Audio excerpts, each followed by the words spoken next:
Ladies and gentlemen, welcome to the video. I'm Get Good Guy, and today I'm bringing to you some information about potential changes to Battlefield 5, which I feel could strip away one of its best assets. Now, you may already have heard about this, or you may not have, but I'm going to wade in with my opinion of why it's a bad idea and the best way for you to go about making your own feelings known. But keep in mind that we don't have specifics about these planned changes, so don't all panic, alright? This is just discussing a possibility of what impact this can have. We want this game to be as good as it can be. So let's talk about it. Battlefield 5 has a problem with time to die. Whatever this issue is, it's causing the feedback of being shot to be very inconsistent. This can make it feel like you're dying very quickly sometimes, and occasionally it feels like you get melted in a single frame. This is of course a problem, and it's being looked into by the developers. However, it's been confirmed that they currently also plan to change the time to kill. This is not the same thing. Time to kill is how long it actually takes to kill someone, whereas the time to die is the feedback of how long it seems to be taking someone to kill you. So when someone is shooting you, for example, if the server doesn't let you know you're being hit by the bullets, that gives you a certain time to die, which may not line up with the time to kill. And the only logical assumption for these changes they're planning is that they'll be extending the time to kill to some extent, making it slower basically. Now, this information is pleasing some people because they either think the time to kill is too fast, or they're just being affected by the time to die issues. I feel it's more likely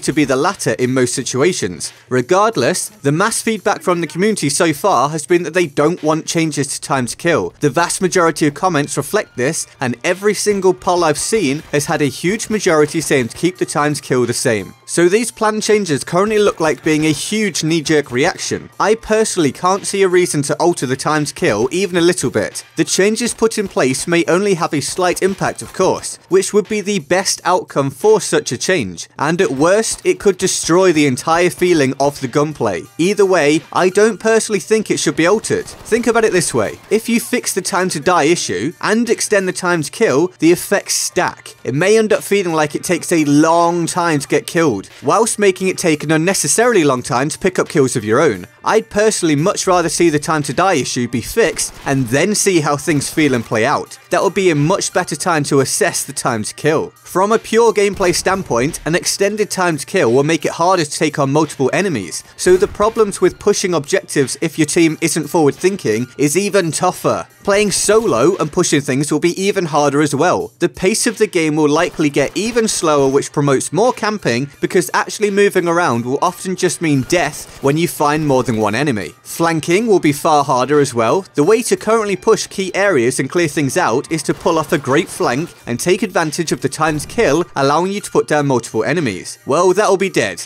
especially when you consider the footsteps are likely going to be fixed also. Yes, better footstep feedback is good, it's needed, but couple that with a longer time to kill and flanking is hugely nerfed. If it's easier to hear someone flanking and it's harder for that person to take down multiple people, then why bother a lot of the time? Or you could think about it from this angle. In Battlefield 1, we had a time to kill change. It was dubbed as TTK 2.0. This sped up the time to kill via damage changes and other factors that affect being able to hit the target rapidly and at range, etc, etc. This resulted overall in aggressive play being rewarded, and it sped up the game. This was seen as a great change by the vast majority of the community. So why would we now do the opposite in Battlefield 5? It doesn't make any sense. So what's the best thing for you to do if you don't want this change to happen? Well, let the developers know. Make yourself heard on Twitter, on the forums, and in YouTube comment sections, etc. Your feedback can matter, but absolutely be polite, constructive, and logical. The devs aren't trying to ruin their own game. They're trying to make it as good as they can manage. They've heard people complain about the time to kill and the time to die, and they're trying to do something about both of them. But some of the complaints about time to kill aren't necessarily well informed. So just because you don't agree with the changes doesn't mean you should be rude. The right thing to do is to be respectful, and it's also going to be the most effective way to make an impact. And so, what do you think? Have you had time to kill problems or time to die problems? What would you like to change or not change? Let me know in the comment section below. If you enjoyed the video, a like rating would be appreciated. If you're new around here, be sure to to subscribe and turn on notifications with the bell button so you don't miss all the Battlefield 5 content I've got coming your way. And finally, feel free to join the Discord server in the description and my pinned comment to get more involved with the community. Now let's head over to the Board of Awesome for the epic people who support the channel on Patreon. That support helps me do this every single day, so thanks to everybody on here. If you want to join them on the Board of Awesome, the link to the Patreon page is in the description and my pinned comment. And with that all said, I'm Get Good Guy, and I'll see you